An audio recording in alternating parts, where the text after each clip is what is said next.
All right, everybody, get ready, because today we are diving headfirst into the amazing world of physics. We're talking about the fundamental language of the universe, physical quantities and their units. It's like the ABCs of how we understand everything around us, and believe me, it's way more interesting than it might sound at first. Absolutely. These concepts might seem basic, but they're the building blocks of physics. Without them, we'd be lost in a sea of observations, with no way to measure, describe, or make sense of the world. Exactly.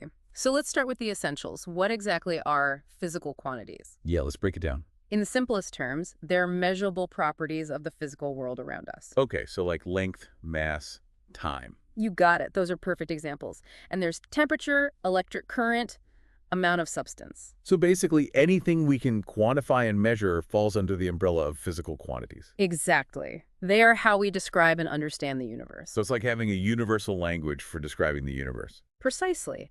And like any language, physics has its own set of rules, and that's where the SI units come in. Ah, yes, the SI units. The International System of Units, right? That's right. It's the standardized system used by scientists worldwide. It's like making sure everyone is on the same page. Exactly. It ensures consistency and accuracy in scientific communication and collaboration. We have the meter for length, the kilogram for mass, the second for time. These are the fundamental units, the bedrock of countless scientific discoveries. But I always wondered, why these specific units? I mean, why a meter and not, say, the length of a baguette? Well, there's actually a fascinating history behind these choices. Take the meter, for example. Oh, I bet there's a good story there. It was originally defined as 1/10,000,000th of the distance from the North Pole to the equator. Wow, so there's literally a piece of the Earth's dimension. Exactly. Of course, as technology advanced, we refined these definitions for even greater precision. The meter is now defined based on the speed of light, which is a universal constant. Mind-blowing how these seemingly simple units have such intricate backstories. Speaking of interesting backstories, what about Lord Kelvin? They named a unit of temperature after him, right? That's right. William Thomson, later known as Lord Kelvin, made incredible contributions to the field of thermodynamics. And his work was so groundbreaking that they named the unit of temperature, the Kelvin, in his honor. A fitting tribute to a true pioneer of science. It's a reminder that behind every unit, there's often a brilliant mind that helped us understand the universe a little bit better. It's amazing how those discoveries have shaped the way we measure and comprehend the world today. But let's not forget about those trusty prefixes we use with our SI units. They're like shortcuts for expressing those really big or incredibly small numbers that we often encounter in physics. Absolutely. We're talking about prefixes like kilo, which represents 1,000 milli for 1,000th. And let's not forget about giga and nano. Those are always fun to throw around. They're not just fun, they're essential.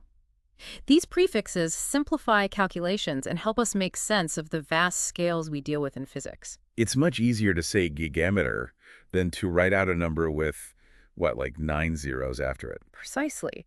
Prefixes offer a concise and efficient way to express magnitudes, which is incredibly valuable when we're dealing with complex scientific concepts. It's like having a secret language for unlocking the secrets of the universe, right? But even with those prefixes, I imagine physics still involves a lot of number crunching. You're not wrong. That's where a little bit of math savvy comes in handy. Remember that calculator trick we talked about earlier? Super useful for converting between different prefixes. Oh yeah, that was a good one. But it goes beyond that, you know? Having Yeah. a solid understanding of scientific notation and being comfortable working with exponents, those skills are like your bread and butter in physics. So it's not just about memorizing the prefixes, it's about understanding how they all fit into the grand scheme of scientific calculations. You've got it. It's about seeing the connections, the bigger picture. For example, understanding those prefixes and what they represent in terms of magnitude. Super helpful when it comes to estimation. Because if you're trying to estimate, say, the weight of a car, you probably wouldn't use milligrams, right? Yeah. You'd want a more sensible unit. Exactly. That's where common sense and a good sense of scale come into play. Estimation is all about using your knowledge of the world to make informed guesses, even when you don't have all the exact numbers in front of you. It's like being a physics detective using clues and a bit of logic to figure things out. I like that. And just like a detective, a good physicist relies on both intuition and a systematic way of thinking. Okay, so how do we get better at this whole estimation thing? Any secret techniques? One thing that can help is breaking a problem down into smaller, more manageable chunks. Let's say you're trying to estimate, I don't know, the number of jelly beans in a jar. Sounds tough, right? Yeah, that's a classic brain teaser. But if you start by estimating the size of a single jelly bean, then maybe the volume of the jar. You start to piece it together. Right. You can get a handle on the problem, one step at a time. And speaking of brain teasers, remember that one we talked about with milliseconds, nanoseconds, and picoseconds? Oh yeah, that one really made me think. Trying to figure out which time interval was the shortest. That's a perfect example of where understanding those prefixes and how they relate to each other is key. Because it's not always immediately obvious which one is smaller, especially when they all have those different prefixes attached to them. Exactly. The key is to convert everything to a common unit, in that case, seconds. Once you have all those time intervals on the same playing field, so to speak, comparing them becomes way more straightforward. And that's where that handy calculator trick comes in, right? You got it. Yeah. It's all about using the tools we have to make things easier, to simplify the problem.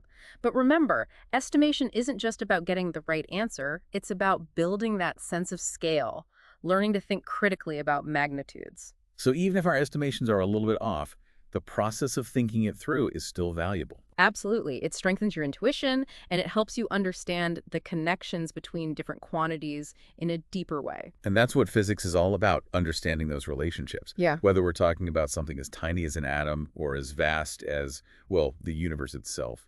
Which reminds me, I'm really curious to see how we can apply these concepts of units and estimation to a more concrete physics problem. Well, get ready to put your knowledge to the test.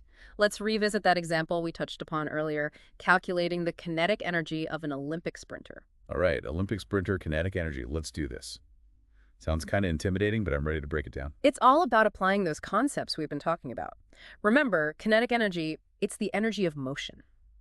And it's directly tied to an object's mass and velocity. And the equation for kinetic energy, I'll be honest, it looks a little scary at first glance. Oh, it's actually quite elegant. The formula is Ke equals 1/2 times m times v squared. Ke being kinetic energy, m representing mass, and v being the velocity. Okay, so let's break that down a bit. We need to know the sprinter's mass and how fast they're going, their velocity, to calculate their kinetic energy. Exactly. Now, we probably don't know the precise values for an Olympic sprinter off the top of our heads, but we can definitely make some reasonable estimates. Okay, so let's start with velocity. Just how fast are these athletes running? Well, they cover 100 meters in an unbelievably short amount of time. Yeah, we're talking world record speeds here. Exactly. Think about it. The world record for the 100-meter dash, it's just under 10 seconds, set by the incredible Usain Bolt.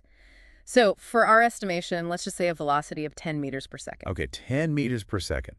That is incredibly fast.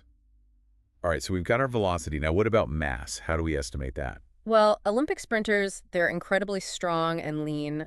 I'd say we could estimate their mass to be right around, say, 80 kilograms. Okay, 80 kilograms it is. So let me just jot this down. We've got 10 meters per second for velocity and 80 kilograms for mass. Time to plug those numbers into our kinetic energy equation. Let's do it. So kinetic energy equals 1/2 times 80 kilograms times 10 meters per second squared. All right, grabbing my calculator. 1/2 times 80 times 10 squared. That gives us a whopping 4,000. Exactly. But remember, it's not just 4,000, it's 4,000 joules. Oh, right. Because every physical quantity needs its unit. So we've estimated that an Olympic sprinter's kinetic energy is a massive 4,000 joules. That's incredible. That is a significant amount of energy. To put it in perspective, think about the energy released by burning, say, a small amount of gasoline. It's roughly equivalent to that. Wow. That really puts into perspective just how much power these athletes generate. It's really amazing to see how something that seems like a simple equation can tell us so much about the world around us. I completely agree. And this is just one example. Understanding physical quantities, their units, those relationships, it opens up this whole new level of appreciation for the wonders of physics. It's been an amazing journey diving into this fascinating world of physics with you. We've explored the fundamentals, physical quantities and their units, those handy prefixes, and even the power of making estimations.